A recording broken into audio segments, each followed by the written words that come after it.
Okay, hi guys, good morning. So this is quiz 6. Let us begin. What we have here is a scenario where we're giving some standard information. We're told, if you like, that the budgeted cost of material was, if you like, £30 per meter squared, based on 3 kilograms and £10 per kilogram. So we understand that what we're interested in is how well you used your inputs for 23,000 meters squared for the actual production. We're not interested in this budgeted production. That's just the budget. So we simply ask the question, no problem. Let's look at this question.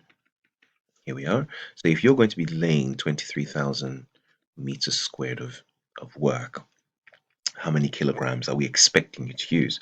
So we are expecting to use 3 kilograms times 23,000, which I think I can just about do that myself, is 69,000 kilograms. And we're expecting you to spend £10 on each of those kilograms. And so therefore, we're expecting you to spend, well, £10 on each of those kilograms. So in effect, 690,000, if you like, if you want to think about it that way. So you can sort of, if you like, do a kind of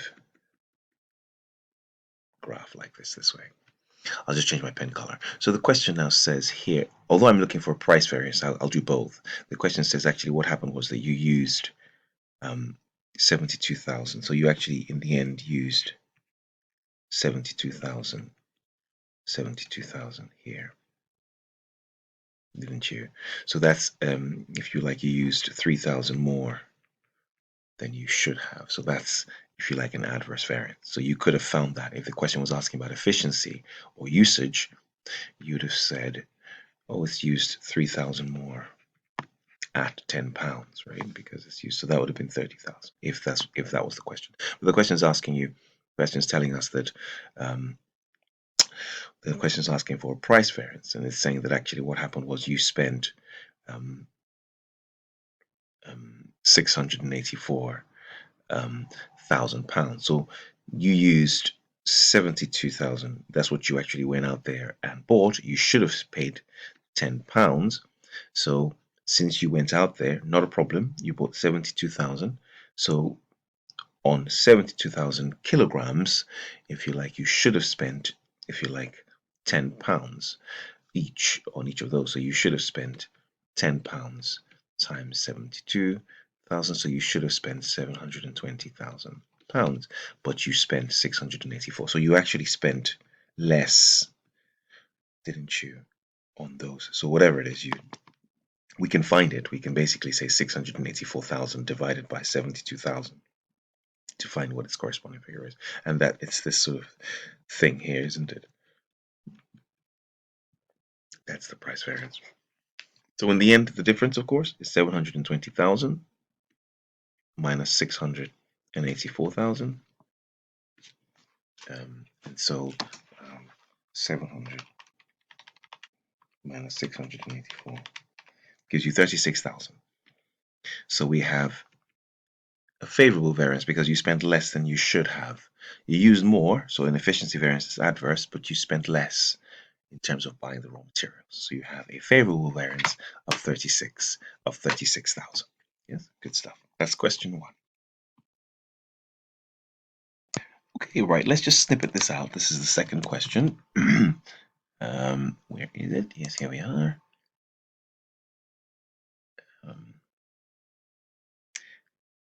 While, oops, sorry, let's just take this right. Get rid of this. Let's just snippet this out.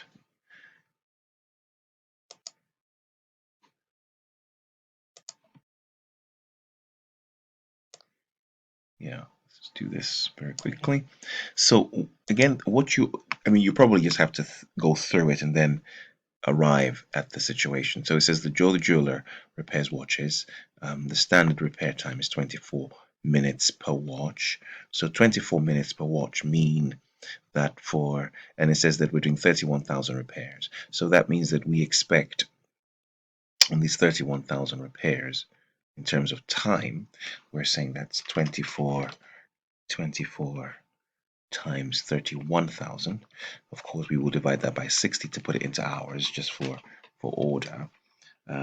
24 times 31,000 divided by 60 gives us 12,400 hours, right? So that's 12,400 hours. Now we're told that the efficiency variance is nil, which means that what actually, sorry, and we're expecting to pay £12 an hour. So we're told that the efficiency variance is nil, which means that what actually happened was the actual number of units as well we're dealing with the same number of units. There's no difference between so in fact we actually spent 12,400 hours as well. That's why it's nil. So that's zero. So actual minus variance. So there's no variance, efficiency variance. But there is a, a price variance, because we know that you should have spent, therefore, 12 times 12,400 hours. This is what you should have spent, right? You should have spent 12 times, and you should have spent, in effect, therefore, you should have spent 100 and 800. That's what you should have spent. The question says that the labor rate variance was 3,720 adverse. So they're saying that you spent more than you should have. So by 3,720, right? Because you spent more than you should have. So if I add this on to that, I actually in the end ended up spending 152,520. So you spent whatever you did something up here, right? So 152,520, but that's still over this number of hours. So in terms of finding the wage rate, it is really, if you like, 152,520 divided by 12,400, giving you £12.30. So it means this must be £12.30, right? So £12.30 times 12,400 is equal to 152,520. And that's how you go about dealing with that. Cool. Okay, great stuff.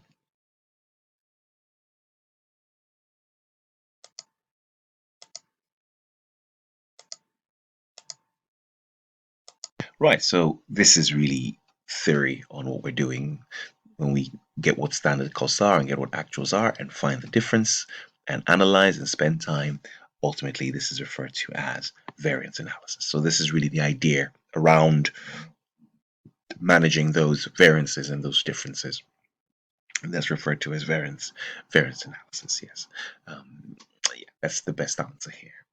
Okay, yeah, because I suppose exception reporting is when you have it's actually the process where you have a regular scenario and then you have a difference, and then it's the software or whatever the program spits out the report on that. But the actual theory of looking at it and then investigating is the variance analysis, the analyzing. And standard costing is just how do we arrive at an average cost when we produce a large number of goods regularly, if you like. And this is just something completely different. Okay.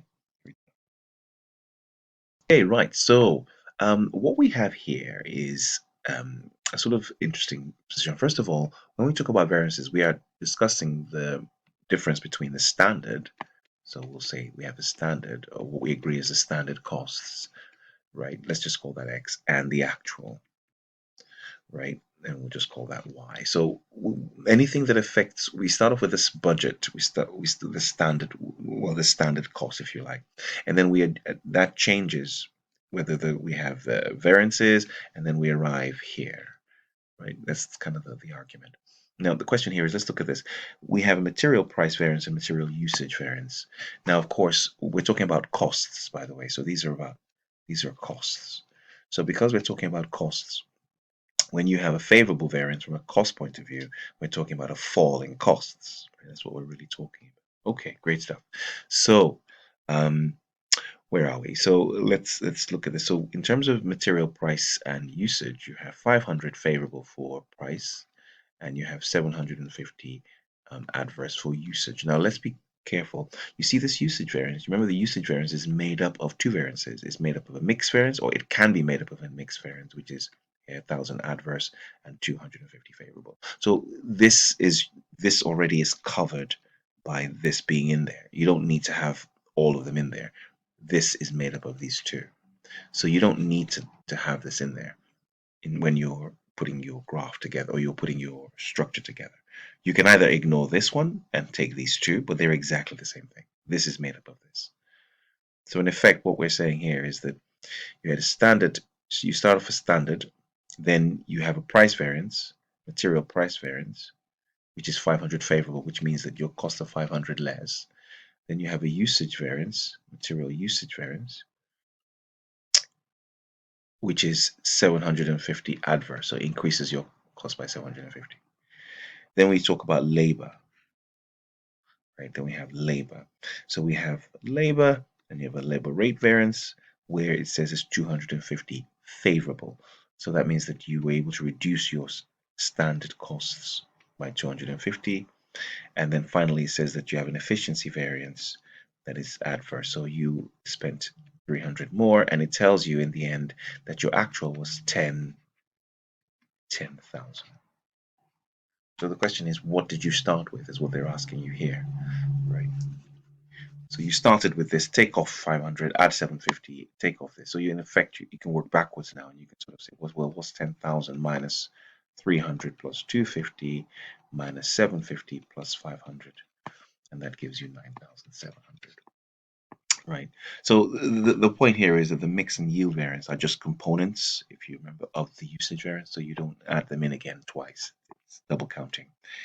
They are the same thing as the 750. So they've just put that in there to just force you to think about what mix and yield variances are. Okay. Right. So management decide that they're only going to investigate certain budgets that appear to be significant. So of course we know top down is when management build the budget. Bottom up is when people within the organization build the budget. Incremental is just inflation to past budgets. Exception here is best. That listen, if there's something significant, if it stands out, we get a report on it, we will investigate. So here that's management by exception. Yes. Okay, let's snippet this out as well. Snippet this out.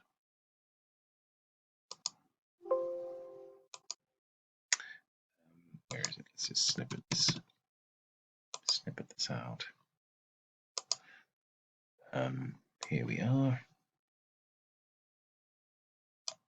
Okay, so what we have here is actually very similar. There's nothing, the variable overhead efficiencies and the labor efficiencies are exactly the same. It's just that we're dealing with different numbers. The variance overhead efficiencies depend on the labor efficiencies. So what are we saying here? The rate is £5. The standard is 13 hours. We actually produce 2,200 units. So the question here is, what are we expecting you to do with that? We're expecting you to do 13 times 2,200. And 13 times 2,000, 13 times 2,200, which is what we're expecting. 2,200 is 28,600 labor hours. So we're expecting you to do 28,600 labor hours. Let's just change our pen color. But what happens in the end is that you actually do 28,480. So we have progress here. So we have a positive efficiency variance of 120. Yes, that's the difference, 120 hours.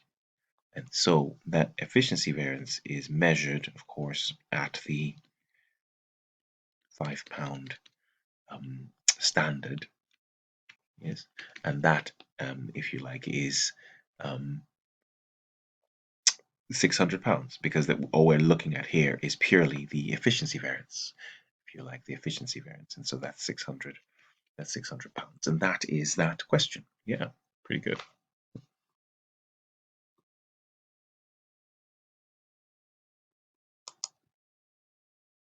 And the final question in this quiz is to do with flexibility of budgets. So flexible budgets are budgets that change with activity. Change with activity. So basically with a flexible budget, what you're doing is I'll just give you an example here. I mean, the answer here is A, by the way, it's A.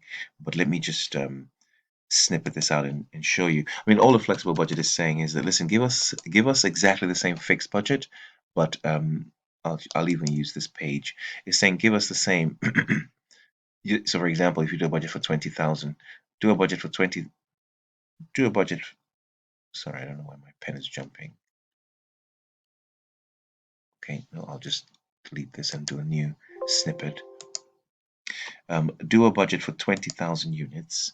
Do a budget for 30,000 units, all with the same, um, all with the same kind of, um, all with the same 20,000, 30,000, 40,000, 50,000, that sort of thing. Do something like that, right?